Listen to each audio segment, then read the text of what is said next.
All right, folks, listen up. So a viewer asked a question on an earlier post if they don't like jogging, what my recommendations would be for conditioning.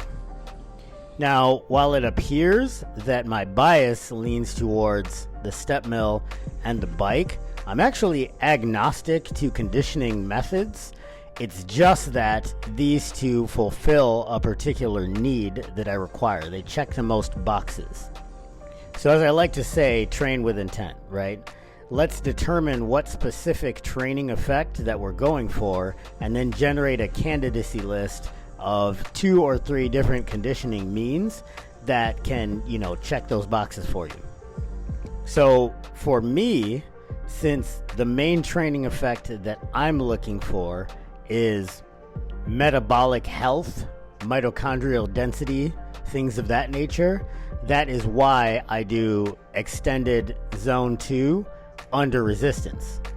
The reason why I choose the step mill and or the bike as my primary means is because I travel a lot for work, and those two things are just about everywhere.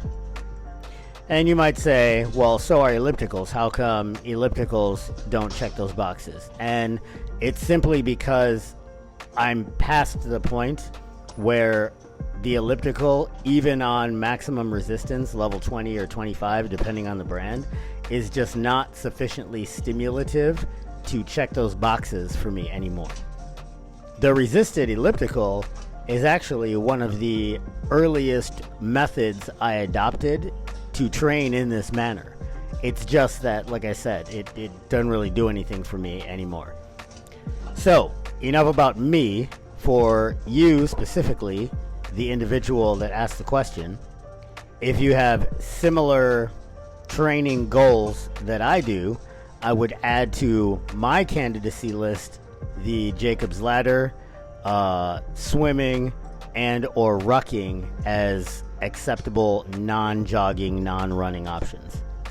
If conversely, we want to work on some kind of high-end output VO2 max style training, we can use similar means. However, how we utilize them is going to be a little bit different. Instead of longer resisted zone 2 sessions, we would do shorter, more intense bursts or intervals with rest times in between, depending on how intense the intervals are. So in a pool, that could look like a 2-to-1 ratio rest work of like freestyle and relaxed strokes, or like a 30-second max calorie with 90-second rest interval on an assault bike, something like this. And as for how many intervals, that's sport specific, depending on what particular time domain or what particular activity that you're trying to train for specifically. I intend on doing a deep dive in this on further videos, but those are just some ideas to get you thinking. In the meantime, I appreciate everyone who supports the channel. Consistency is a superpower, and stay in the fight.